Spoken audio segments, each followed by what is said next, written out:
Welcome back, everybody, for today's reading of Sri Chaitanya Charitamrita.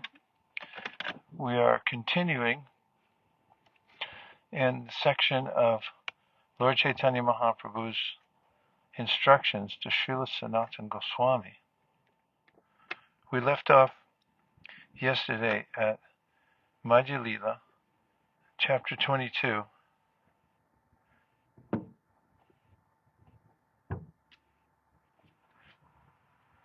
Didn't we?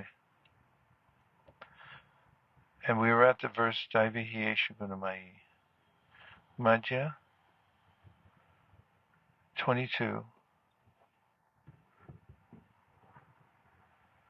And there it is. So we'll start at 24. Kṛṣṇa Nitya Das Jeev Taha Bhuli Gela E Doshe Maya Tar Galaya Bandila. The living entity is bound around the neck by the chain of Maya because he has forgotten that he is eternally a servant of Krishna. If the conditioned soul engages in the service of the Lord and simultaneously carries out the orders of his spiritual master and serves him, he can get out of the clutches of Maya and become eligible for shelter at Krishna's lotus feet. It is a fact that every living entity is eternally a servant of Krishna. This is forgotten due to the influence of Maya, which induces one to believe in material happiness. Being illusioned by Maya, one thinks that material happiness is the only desirable object. This material consciousness is like a chain around the neck of the conditioned soul. As long as he is bound to that conception, he cannot get out of Maya's clutches. However, if by Krishna's mercy he gets in touch with a bona fide spiritual master, abides by his order, and serves him, engaging other conditioned souls in the Lord's service, he then attains liberation and the Lord Sri Krishna's shelter.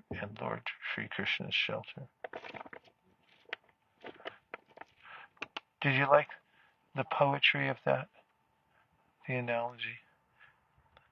He's bound around the neck by the chain of Maya because he's forgotten that he's eternal servant of Krishna. 26. The followers of the Varnashrama institution accept the regulative principles of the four social orders, Brahman, Kshatriya, Vaishya, and Shudra, and four spiritual orders, Brahmacharya, Grihastha, Vanaprastha, and Sannyas. However, if one carries out the regulative principles of these orders, but does not render transcendental service to Krishna, he falls into a hellish condition of material life. One may be a Brahmana, Kshatriya, Vaishya, or Shudra, or one may perfectly follow the spiritual principles of Brahmacharya, Grihastha, Vanaprastha, and Sannyas. But ultimately one falls down into a hellish condition unless one becomes a devotee. Without developing one's dormant Krishna consciousness, one cannot be factually elevated. The regulative principles of Varnashrama Dharma in themselves are insufficient for attainment of the highest perfection. That is confirmed in the following two quotations from Srimad Bhagavatam, 11.5.2 through 3. Mukhabahuru padebhya purushasya shamaisaha chatvaro jagnire varna gunar vipradaya pratak. From the mouth of Brahma, the Brahminical order has come into existence. Similarly, from his arms, the Kshatriyas have come. From his waist, the Vaishyas have come. And from his legs, the Shudras have come. These four orders and their spiritual counterparts, Brahmacharya, Grihastha, Vanaprastha, and Sannyas, combine to make human society complete. Hare Krishna. Welcome back. Welcome back. Can I have a question? Yeah. Varnashram has been studied. Conception of Varnashram Dharma is to elevate people towards the devotional service. No? Krishna. Sorry, we are late. Sorry. I was late Excuse too. No problem. So the Varnashram Dharma is to help the people to go in that direction, at least to elevate them to sattva platform. So why he says that if one follows Varnashram Dharma, he is sure to fall in hellish condition. Well, this is Varnashrama, as you see from the next verse. If one simply maintains an official position in the four Varnas and ashramas, but does not worship the Supreme Lord, he falls down from his puffed up position into a hellish condition. So the Varnashram can be implemented like Jarasandha. He was a strict follower of the rules of Varnashrama, but somehow or other he missed the most important part, which is that the ultimate goal of it is to worship Krishna. In fact, he tried to kill Krishna. So there's Prahlad Maharaj says in his prayers, Lord Nrsimha Viprad Vishad Gunayutara Ravindanama Padar Ravinda Vimukashvapacham Varishtam Manye Chararpita Mano Vachane Hitarta Pranam Punati Sakulam Nat Purimana. That Vipradvishad Gunayutad. There may be brahmanas, but if they have a misconception that, and they don't show respect to Krishna, then he says they can't purify themselves or anybody else. On the other hand, if a dog eater, someone who's accustomed to eating dogs, Shvapacha, is a worshiper of Krishna, that person can purify himself and his whole family. So Krishna similarly gives these types of indications that Varnashrama, without the clear conception that it's for Krishna. If one just takes one's position in the Varnashrama as complete without worshiping Krishna, then that's the problem. So even if, yes. But they still elevate in some way if they follow the rules of Varnashram. But he said they fall in hellish condition. Here, I'll read it again. Yeah, but twice he said. One may be the followers of Varnashram Institute accept the regulative principles of the four social orders and four spiritual orders. However, if one carries out the regulative principles of these orders but does not render transcendental service to Krishna, he falls into a hellish condition of material life. So it's kind of like you have a ladder, but you put it on the wrong place. And you climb the ladder and you get to the top, there's nothing there. You have to make sure if you're going to the window, you put it under the window. So Varnashrama is a ladder. And if you don't put it where you're trying to go, then there's nothing there when you get there. So it has to be aligned with the ultimate purpose of Varnashrama, which is to come to worship Krishna. Means to have all engagements lined up so that you end up worshiping Krishna. That's why. And then it's proved in the next verse. Mukha bahuru padebhya. No, not that one, but ya esham purusham sakshad atma prabhava mishvaram na bhajantya vijananti stanad prashta patantyada. If one simply maintains an official position in the four varnas and ashramas, but does not worship the Supreme Lord, Vishnu, he falls down from his puffed up position into a hellish condition. And one might even do it in a devotional service. It's called niyamagraha, because if you follow the rules and regulations of Krishna consciousness, not for the sake of making advancement or pleasing Krishna, then what's the use? Something. Thank you.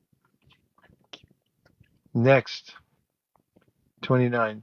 There are many philosophical speculators, gyanis, belonging to the Mayavad school, who consider themselves liberated and call themselves Narayan, but their intelligence is not purified unless they engage in Krishna's service.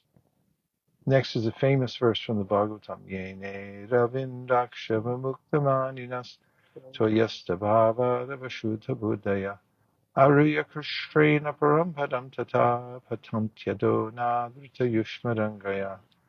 O lotus-eyed one, speaking of Krishna as the lotus-eyed one, those who think they are liberated in this life but do not render devotional service unto you must be of impure intelligence.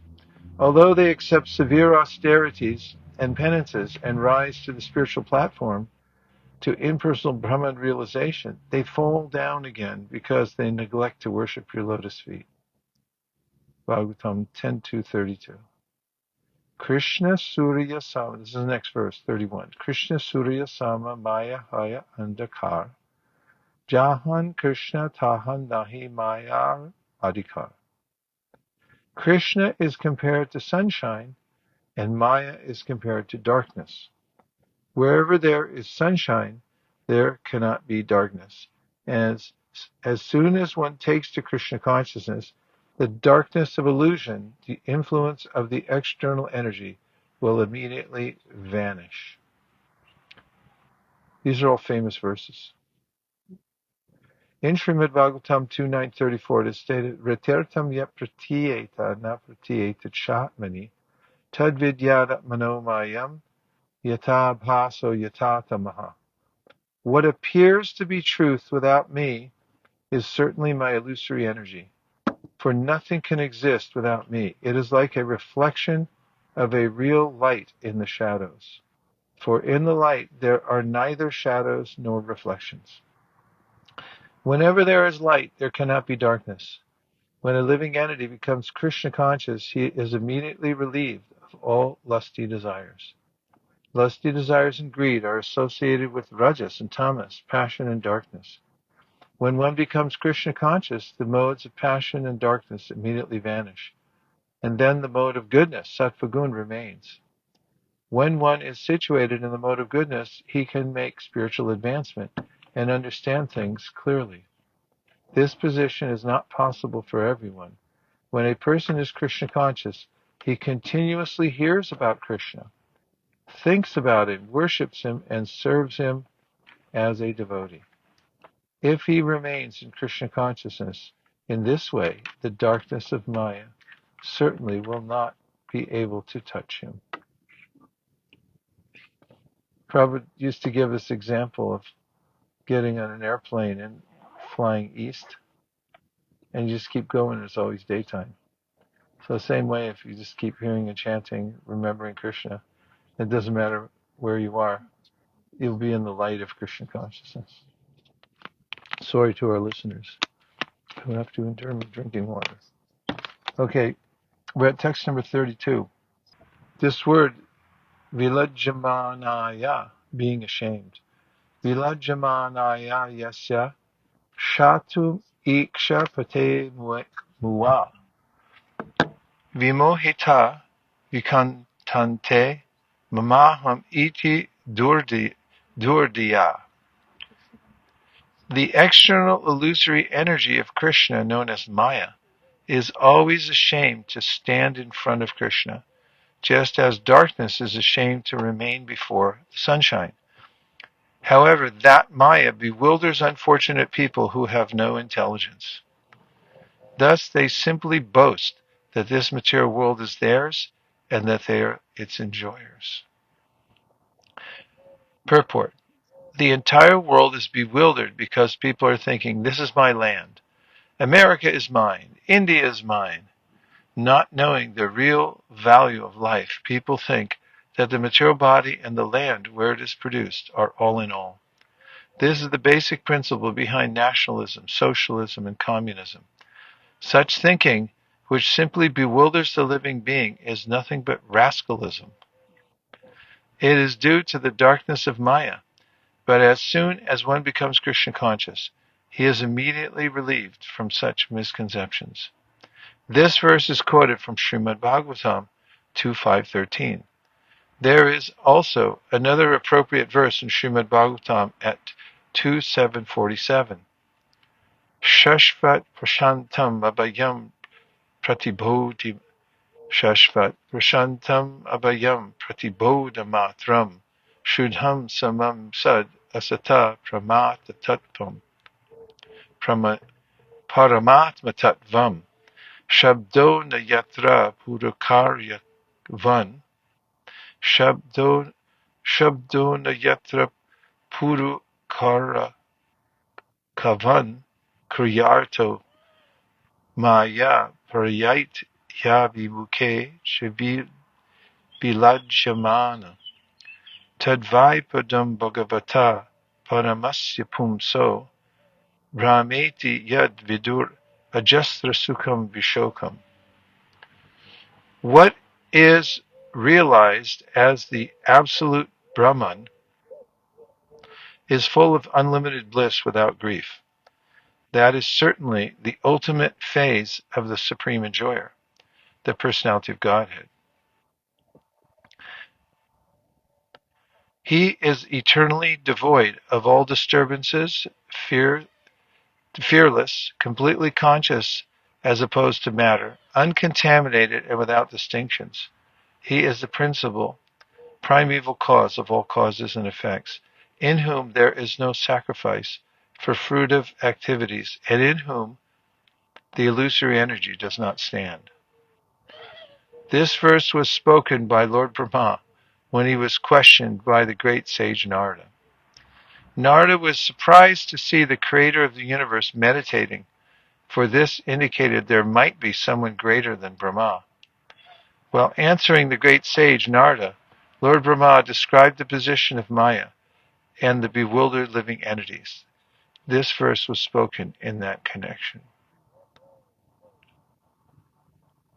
It's actually Shashvat prashantam abhayam pratibodha matram Shudham samam sadasat sad asata paramatma tattvam Shabdo na yatra purukaraka van kriyarto maya prayaitya bimuke chavila jamana tad vaipadam bhagavata paramasya pungso vameti yad vidurajasra sukham vishokam.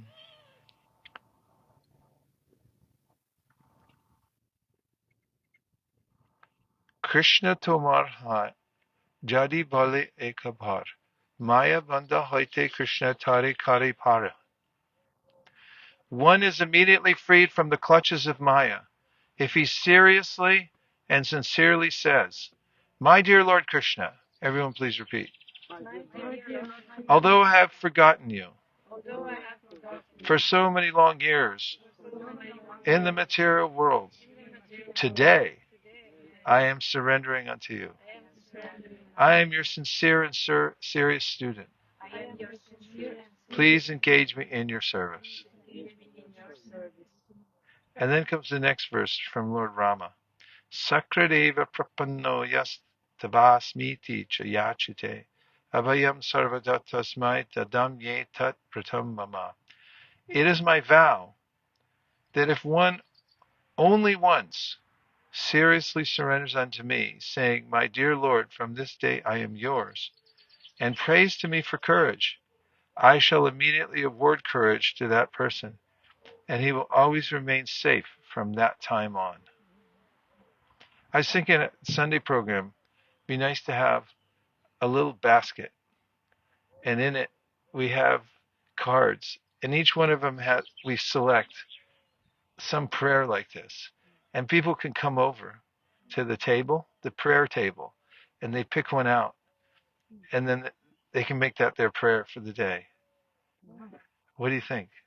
We should reply. Yeah? Yeah, we should do I'm going to do it when I get home. You will say it loudly. Hare Krishna. You can say Say it loudly to everybody. you can say it loudly to everybody, or everyone could say it together. Or people could come if they want to make a prayer for somebody, or like that, and then pull one out and say it. Be nice, right? A little prayer table. This verse from the Ramayana, Yuddha Kanda, was spoken by Lord Ramachandra. Bhukti mukti siddhi kami, shubhudi jadi hoy, gadha bhakti joge tabe krishnere vajai. Due to bad association, the living entity desires material happiness, liberation, or merging into the impersonal aspect of the Lord. Or he engages in mystic yoga for material power. If such a person actually becomes intelligent, he takes to Krishna consciousness by engaging himself in intense devotional service to Lord Krishna. Where's the word intense? Gada, deep. Gada Bhakti Yoga means deep Bhakti Yoga. Intense Bhakti Yoga, like Tivrena Bhakti Yogena. Focus. Here it comes. Akama sarva-kamo va moksha kama udarati tivrena bhakti yogena yajeta purusham param. Whether one desires everything or nothing, or whether he desires to merge into the existence of the Lord, he is intelligent only if he worships Lord Krishna, the Supreme Personality of Godhead, by rendering transcendental loving service. This verse is from Srimad Bhagavatam 2.3.10. Anyakami jadi kare Krishna rabhajana na magi teha Krishna tari dena swacharana. If those who desire material enjoyment or merging into the existence of the Absolute Truth engage in the Lord's transcendental loving service, they will immediately attain shelter at Krishna's lotus feet, although they did not ask for it. Krishna is therefore very merciful. I'm reading it again. It's too nice. If those who desire material enjoyment or merging into the existence of the Absolute Truth engage in the Lord's transcendental loving service, they will immediately attain shelter at Krishna's lotus feet, although they did not ask for it. Krishna is therefore very merciful. Krishna kahe, ama bhaje mage vishay sukh, amrita chadi bisha mage e banda murk. Krishna says, if one engages in my transcendental loving service, but at the same time wants the opulence of material enjoyment, he is very, very foolish. Indeed, he is just like a person who gives up ambrosia to drink poison. Ami vigna e murke bishai kena kene diba. Swa charnamrita dia vishaya bhulaiba. Since I am very intelligent, why should I give this fool material prosperity? Instead, I shall induce him to take the nectar of the shelter of my lotus feet and make him forget illusory material enjoyment. Purport. Those who are interested in material enjoyment are known as bhukti kami. One who is interested in merging into the effulgence of Brahman or perfecting the mystic yoga system, one who is interested in merging into the effulgence of Brahman or perfecting the mystic yoga system is not a devotee at all. Devotees do not have such desires. However, if a karmi, jnani, or yogi somehow contacts a devotee and renders devotional service, Krishna immediately awards him love of God and gives him shelter at his lotus feet. Although he may have no idea how to develop love of God, if a person... Okay, period. Sorry, I'll get it together here. However, if a karmi, jnani, or yogi somehow contacts a devotee and renders devotional service, Krishna immediately awards him love of God and gives him shelter at his lotus feet, although he may have no idea how to develop love of Krishna. If a person wants material profit from devotional service, Krishna condemns such materialistic desires. To desire material opulence while engaging in devotional service is foolish. Although the person may be foolish, Krishna, being all-intelligent, engages him in his devotional service in such a way that he gradually forgets material opulence. The point is that we should not try to exchange loving service for material prosperity. If we are actually surrendered to the lotus feet of Krishna, our only desire should be to satisfy Krishna. That is pure Krishna consciousness. Surrender means not that we demand something from the Lord, but that we completely depend on his mercy. If Krishna likes, he may keep his devotee in a poverty-stricken condition. Or if he likes, he may keep him in an opulent position. The devotee should not be concerned in either case. He should simply be very serious about trying to satisfy the Lord by rendering him service. Satyam dishatyartitam artito nirnam naivartato yat punar artita yata swayam vidate bhajatam anichatam icha vidanam nijapad pallabam. Whenever Krishna is requested to fulfill one's desire, he undoubtedly does so, but he does not award anything which, after being enjoyed, will cause one to petition him again and again to fulfill further desires. When one has other desires but engages in the Lord's service, Krishna forcibly gives one shelter at his lotus feet, where one will forget all other desires. This is a quotation from Srimad Bhagavatam 5:19-27. Yes. Somebody can say that we discuss these days about free will. Free will. Yeah. That Krishna is love. Love must be free. Mm-hmm. Must not be forced upon the person. But now it says Krishna, he will force.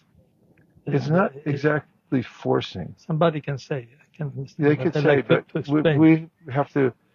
we have to give the nuance, because it's kind of like, let's say that you're trying to help somebody calm down or come to a normal state of consciousness because they've had some anger issue or anger. Okay.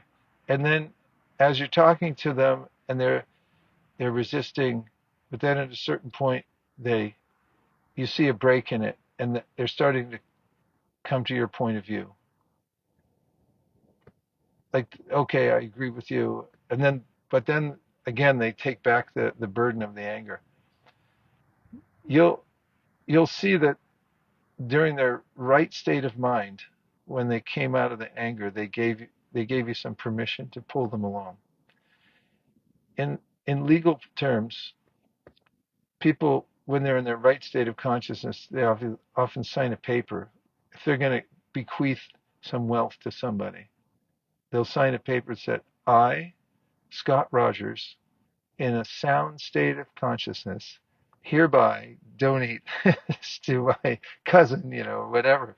And then later on, he may be crazy again and say, I never, I don't like, but he said, here's the paper. When you were in a sound state of mind, you said it.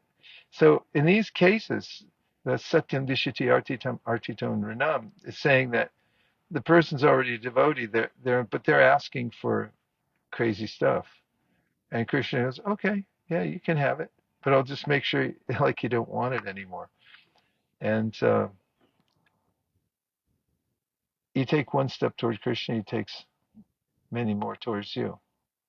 In fact, although Krishna doesn't force us, he does help us to come closer to him. In fact, I quoted Tattenu Kampam Samikshamano, I think it was this morning. And in the middle of the purport, Vishwanath Chakravarti Thakur says, some people wonder how it is a devotee seems to be suffering sinful reactions when a devotee doesn't have any sinful reactions because Krishna takes them away. Vishwanath says those aren't reactions to sins. Rather, Krishna knows that even after somebody surrenders, there are last vestiges of desire for enjoyment in the material world. Kind of like when you burn a papadum in the kitchen. You may throw it away or whatever. But next person comes in and goes, "You burned a papadam." You can tell there's a residual effect.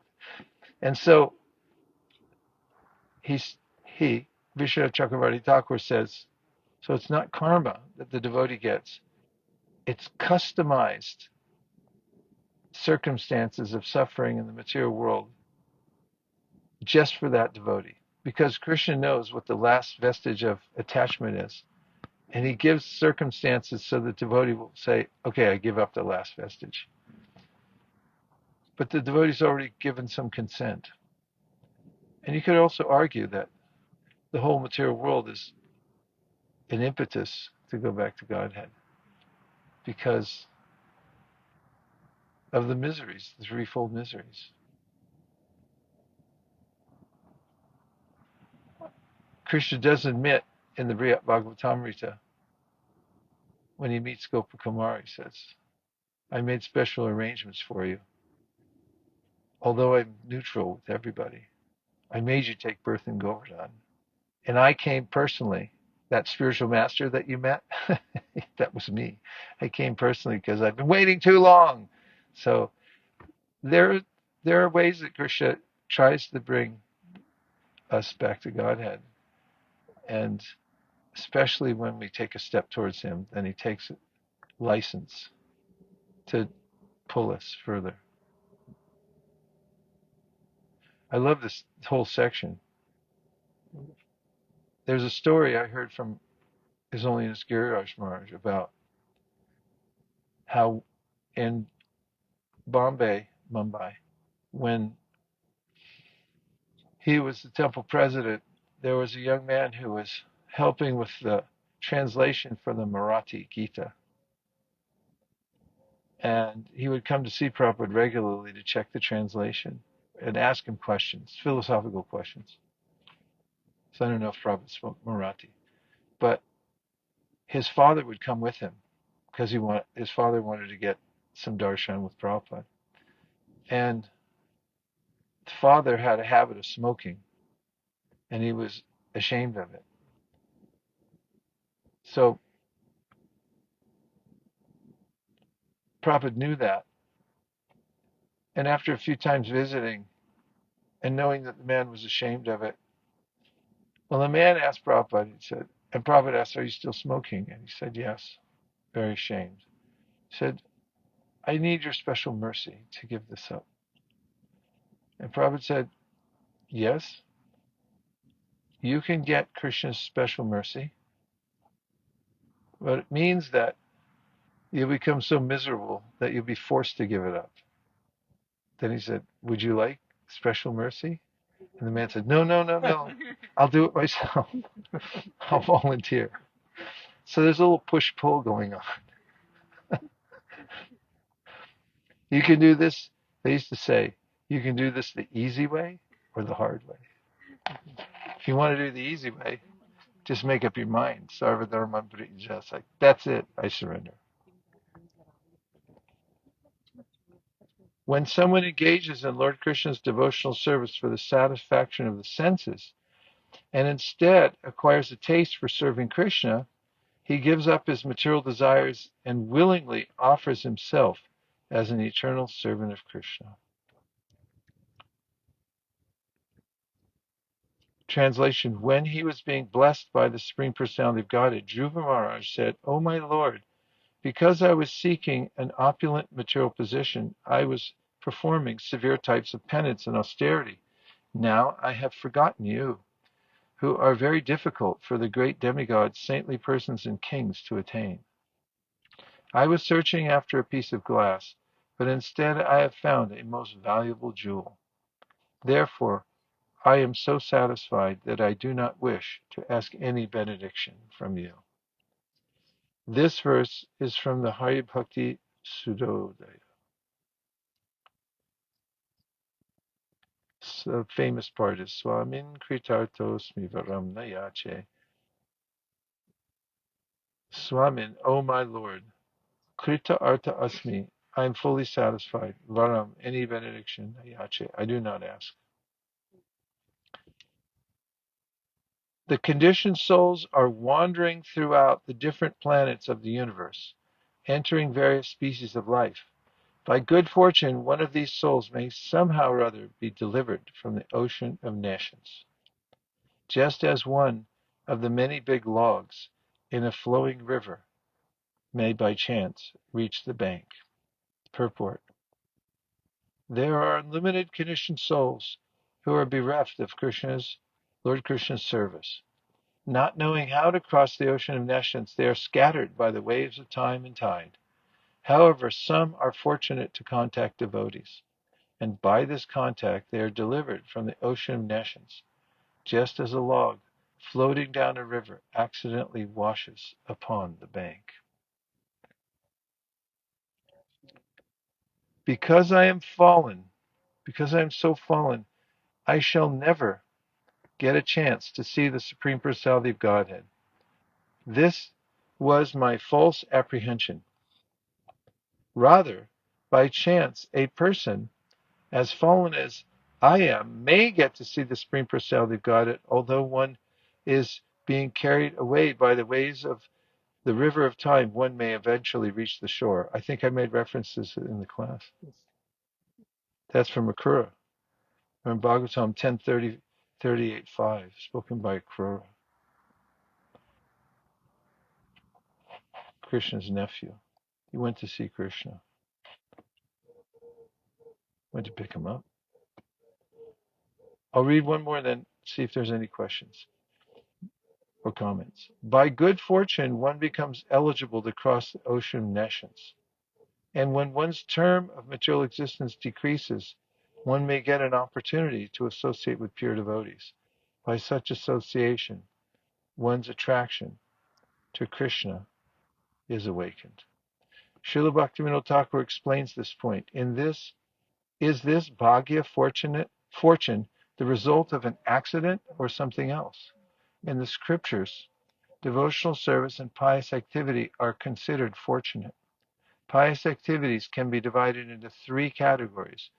Pious activities that awaken one's dormant Krishna consciousness are called bhakti-unmukhi sukriti. Pious activities that bestow material opulence are called bhoga-unmukhi sukriti. And pious activities that enable the living entity to merge into the existence of the Supreme are called moksha-unmukhi sukriti. These last two awards of pious activity are not actually fortunate. Pious activities are fortunate when they help one become Krishna conscious. The good fortune of Bhakti Mukhi is obtainable only when one comes in contact with a devotee. By associating with a devotee, willingly or unwillingly, one advances in devotional service, and thus one's dormant Krishna consciousness is awakened. Comments, questions, complaints? So liberal. What does it mean? Shaking with devotees unwillingly. Willingly, unwillingly? Associating with devotees unwillingly?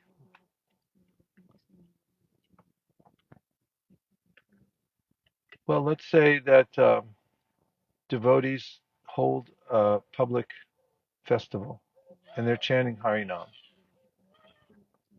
And let's say you're walking through the park and that's the only route you have to your house.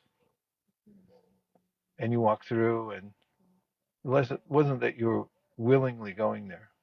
You just happen to walk through the festival site. And maybe on your way through you see a few pictures of Krishna, you hear the holy name. And depending on how you feel, maybe they give you a plate of prasadam. You didn't willingly come over. It wasn't that you looked it up, you saw the festival, you drove there, and you get contact. Or maybe it's even more unwilling.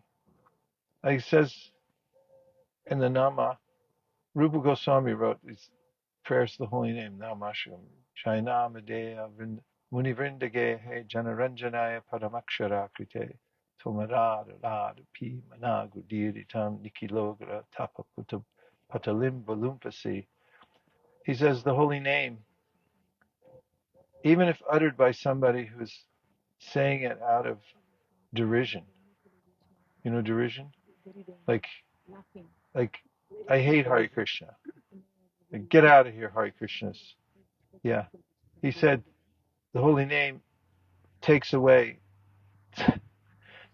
unlimited sinful reactions. Twam arna rag mani manag. Even one time they say Hare Krishna like that. Udiritam. Niki logratapa. Tapa means ugratapa, means horrible sinful reactions waiting for that person. Ugratapa. That sounds heavy. It says that, that their sins are taken away. It's also in the Bhagavatam, in the section of Ajamil, because that quote by Shukadeva Goswami. He says,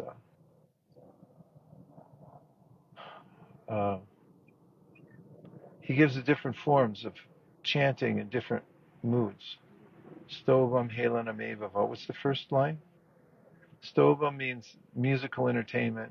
Helanam Evava. Vaikuntha Nama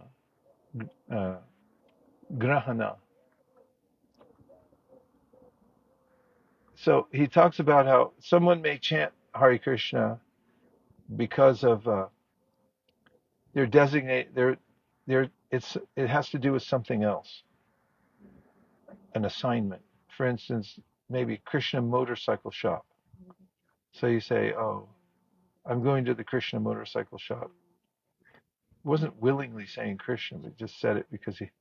Or it maybe somebody says it out of humor, just joking about Hare Krishna. Like people used to say, "You're Hare Krishna, where's your hair?" They said Hare Krishna. And then there's musical entertainment. And then there's out of a sense of, I hate Hare Krishna. Same thing, it says. All those people, they get purified. So willingly, unwillingly. Any other thing? Yes, Prabhu? Oh, you're just going. Yes. Beautiful. Amazing. It's amazing, right? Yes. Yeah. I remember when our restaurant, I remember when we in our restaurant we facciamo cantare, cosa in English? Sing. We facciamo cantare. Yeah. They instruct like other people to sing. Yes, mantra, Hare Krishna. Yeah. Yes, they are. They yes, yeah, they perform some. Beh, non a proprio, little però no. facciamo They cantare. are Just repeat the mantra. old, Ma dei pellegrini che vanno alla grotta di Lourdes e li facciamo cantare, no? Yes. Dunque è ancora più bello, ancora più forte. Yes. E quando vanno via ci fanno gli applausi. Yes. And when they leave, these people that they are coming there because there's like one Mother Mary place, like Catholic, and so they go there and they let them sing Hare Krishna, and then when they're leaving, they clap their hands. They're very grateful. Very very grateful. Yes. Yes. Very sincere. Yeah, they are sincerely, touched by. Yes. Amazing. Yeah. Yes. I'm sorry, because I used to work at the Govinda in Milan. Yeah. And so for a couple of years, and it's amazing how you see people that they are so eager to hear about Krishna. They look at the picture of Govinda and they ask, "Who's Govinda? What is this name?" And you start to explain something, and their faces change, and they want to know more, and so it's amazing actually. So I wanted to just to I have a story about that.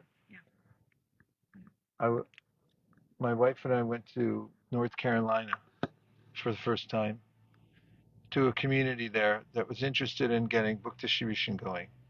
So we usually stay about 5 days. We do a few seminars on PowerPoint and then in person, like how to principles of book distribution and how to do it. And then we'll go out for a couple days. So devotees, we can do OJT. You know what that is? On the job training. OJT. What's it in Italian? Apprendistato. A training, yeah. So actually doing the work, doing it in live. So it was very hot. It was about 108 degrees every day. I don't know what that is Celsius, but it's hot in the 40s. And so we were going door to door, and I had about 7 devotees with me, and we go to the door, knock on the door, and they were watching me. And so when we came to the door, there was a young man, and he was physically impaired. Some muscle thing, I don't know, I can't diagnose it, but he had a caretaker who was taking care of him because obviously he was so impaired that he needed somebody there with him. And so first the young man opened the door. He was probably 20. And I started talking to him, and he could understand everything. His mind seemed to be fine. But then the caretaker came over and tried to close the door and say, no, you don't want this.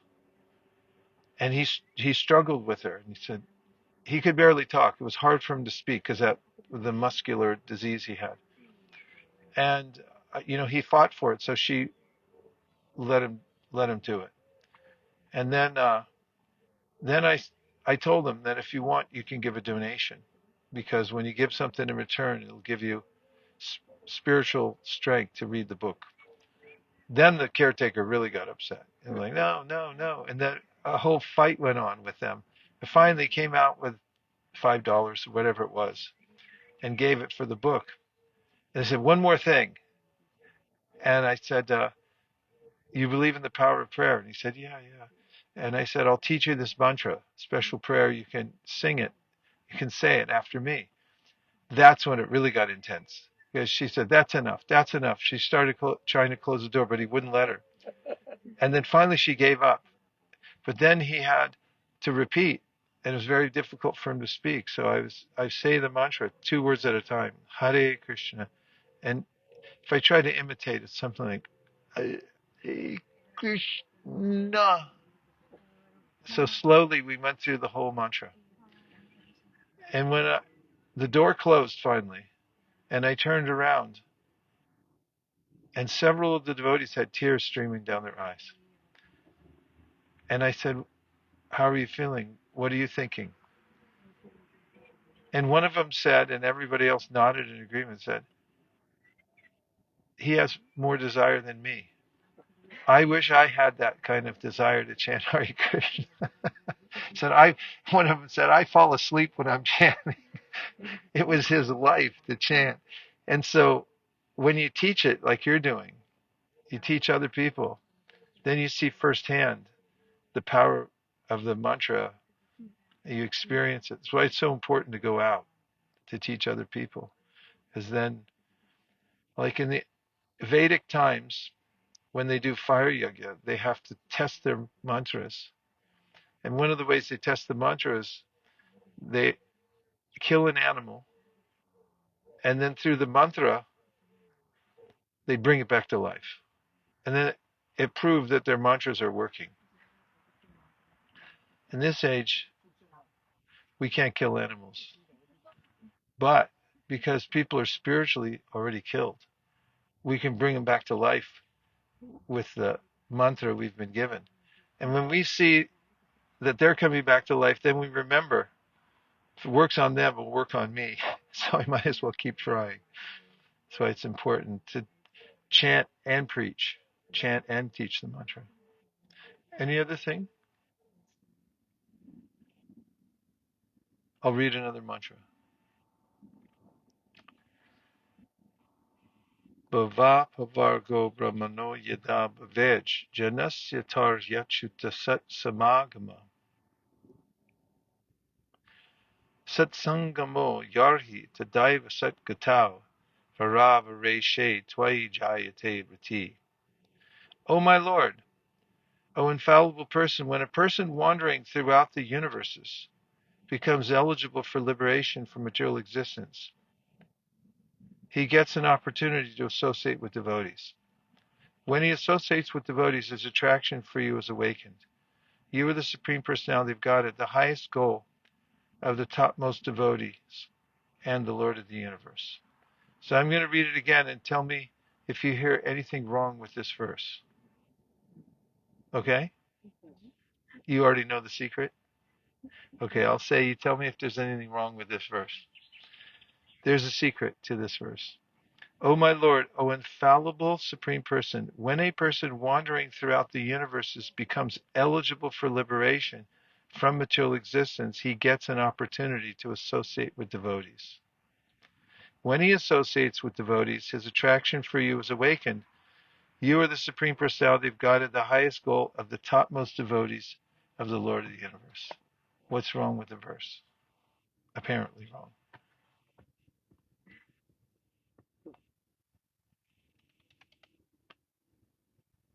What seems to be not wrong, but different from our philosophy? Did you change some words? No? I'll tell you. No? Okay, go ahead. Try. When a person wandering throughout the universes becomes eligible for liberation, then he gets the opportunity to associate with devotees. What's wrong with that statement? Go ahead. 46. C'è qualcosa che sembra un po' una contraddizione, diciamo, in questo verso.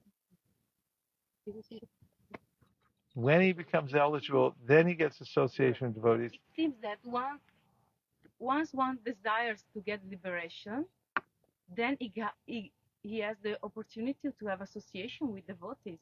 So I mean, if you desire for liberation, it's like, that's not it. How can you have the opportunity to have this, the association with devotees, because you're not desiring to serving God, but just to get It's liberation. a good answer, but it's not it. Tell me if you have one more guess. Yes. This one is eligible for liberation before That's right. getting the mercy. It's backwards. And there's a reason for it. Now, this verse says that when you become eligible for liberation, then you meet devotees. But it's actually, when you meet devotees, then you become eligible for liberation. Now I'm going to read you the purport, which is in the Bhagavatam, to tell you what the secret is. And you're going to be amazed. Are you ready? But it can be also. Why not? Well, there's a case to be made, but our acharyas go on the side of this is backwards. But it's actually a poetical, or it's a device used in writing verses that to give emphasis. I'll read it. You'll be surprised. It says here, Acharyas Jiva Goswami and Vishwanath Chakravarti Thakur agree on the following point. Although it is stated here that when material life ceases, one attains the association of devotees. In fact, it is the association of the Lord's devotees that enables one to transcend material existence. Srila Jiva Goswami explains this apparent inversion of sequence by quoting the Kavya Prakash as follows. Quote, a statement in which the logical order of a cause and its effect is reversed should be understood as atishayokti, emphasis by extreme assertion. Srila Jiva Goswami states the following commentary on this. To express the swift action of a cause, one may assert the result before the cause. In this connection, Srila Vishwanath Chakravarti points out that the merciful association of the Lord's devotees makes possible our determination to become Krishna conscious, and the Acharya agrees with Srila Jiva Goswami that this verse is an instance of atishayokti. So they don't. Where is this purport? It's in the Bhagavatam. It's 10:51:53. So atishayokti. If you really want to emphasize something, you tell the cause, the effect before the cause. And that's what they're claiming is how this verse is lined up. Because it's emphasis of how it all comes from association with devotees. Did you get it? Yeah. Krishna jadi kripa kori kon bhagyavane guru antaryami rupe shikaya aapani. Krishna is situated in everyone's heart as the Chaitya Guru, the spiritual master within. When he is kind to some fortunate conditioned soul, he personally gives him lessons so he can progress in devotional service, instructing the person as the super soul within and the spiritual master without. I quoted this one this morning, I think. Naivopayantya pachitim kavayasta vesha ramayushapi kridam ridam udasvaranta yontarvahistanu vrtam ashubhan vadunvan acharya chaitya vapusha swagatim vyanakti. O my Lord, transcendental poets and experts in spiritual science could not fully express their indebtedness to you, even if they were endowed with the prolonged lifetime of Brahma. For you appear in two features, externally as the Acharya and internally as the Supersoul, to deliver the embodied living being by directing him how to come to you. This is a verse from Srimad Bhagavatam 11:29-6 that was spoken by Uddhava after he had been instructed in yoga by Sri Krishna. Yes. Even yesterday, I heard he said that even Jnana Yoga, the result, the outcomes of Jnana Yoga, other kind of other paths, are dependent of the mercy of Krishna. And now I hear in these last 3 or 4 verses the word fortunate so many times. So which is the meaning? Which is the real meaning of this fortune? Real fortune means to achieve association with pure devotees. It's described by Rupa Goswami. When one comes in contact with pure devotees and takes up the path of devotional service, then one's life of auspiciousness begins. All good fortune, auspiciousness begins when one enters the path of pure devotional service, even at the beginning. As it's described, pure devotional service, the execution of pure devotional service, which arises from the association of the devotees of the Lord, has 6 characteristics. The first is that one who's on the path of pure devotional service becomes free from distress, because it destroys the sinful reactions, so that unburdens one from that stress of the material world. The second one is that one's auspicious life begins.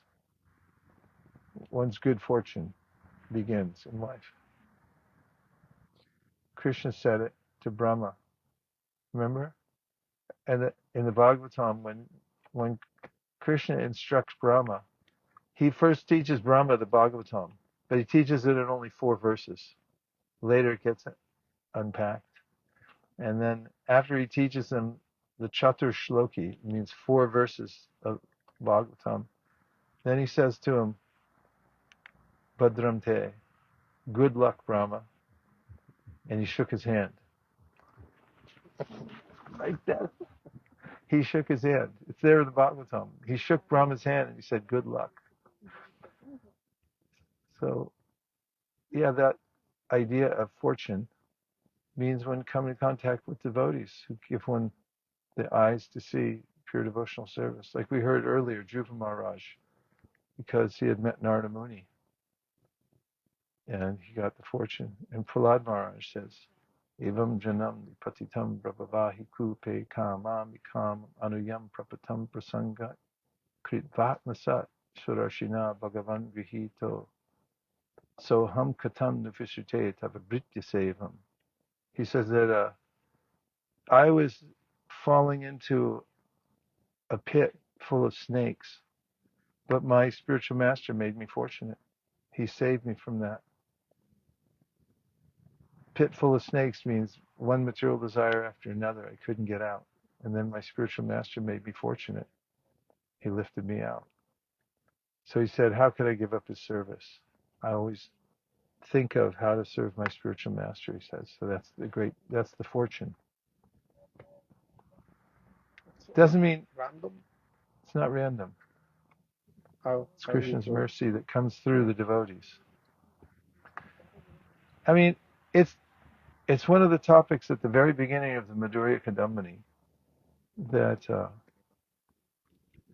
Krishna Chakravarti Thakur describes how the Madhyama Adhikaris, they're empowered to go out and give Krishna's mercy to others. And, okay, the question of randomness, or is Krishna equal to everyone? Really where it's described in the Bhagavatam is in the beginning of the 7th canto, because there's a way in which Parikshit Maharaj wants to know. Seems like, although it says Krishna's God's equal to everyone, seems like he favors the demigods a lot. And therefore, how can you say he's equal to everyone? And then Shukadeva explains, just like a teacher in a classroom, he wants all the students to do well and teaches the same lesson to everyone. But some of the students pay attention. You sit in the front row, bring an apple to school, and they have higher capacity. They can take it more. And in a similar way, the demigods, because they're in the mode of goodness, seems they're getting more mercy, but they have more of appreciating capacity. So in one way, the Madhyamadikaris, they distribute Krishna consciousness, but they do discriminate to some degree because they're enjoined to approach those who are open. And if somebody's against the Lord, they're supposed to avoid them. And in the course of the distribution of Krishna consciousness,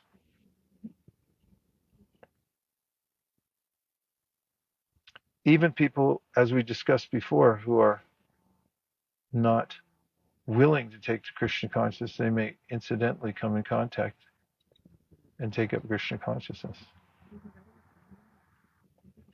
But he's impartial. The devotees are a little partial because he asks them, the Bhagavatam says, you should look for those who are already open to give Krishna consciousness to. But the cause is a devotional service. Bhaktya sanjayate bhaktya. A famous verse from Bhagavatam says, bhakti comes from bhakti. So it's not that there's no cause, but it comes from associating with somebody who already has bhakti. How one comes in contact and tracing it back may be a little difficult to understand. Are we supposed to finish now? That's the idea, right? Well, it's been a real pleasure. Thank you, everybody, for coming to these readings here in the forest of Naimisaranya. And thanks for all your kind hospitality here. You live in some spiritual realm here. It's so beautiful. I went on the Gita walk every day, and I almost learned Italian from looking at the signs. Give me another week. It's so close to... Oh, thank you. What a precious gift. Thank you. It's one of the first books I ever got. I love the Sri Upanishad. In fact, it's this picture that changed my life. Because when I got the Bhakti Guided magazine, there was an advertisement for the Sri Upanishad inside, and it had this picture. And it said in the advertisement that the ancient Vedic literatures say that actually God is a person. the Supreme Personality of God. I said, what? God's a person? And I had to get this book to find out how he was a person. That's what changed my life. It's good fortune. Dear Srila Prabhupada, dear Sri Chaitanya Mahaprabhu, Shri Shri Gauritai, Shri Shri Gauritai, if you so desire, please let us also always live in the association of pure devotees and always go on hearing and chanting from Srila Prabhupada's books. Thank you for considering our request. Om Tat Sat. Everyone agrees with this prayer in whole or in part. Please unmute and say Hare Krishna. Hare Krishna. Vanchakalpadabhrishya Kripa Sindhuveva Patitana Pavani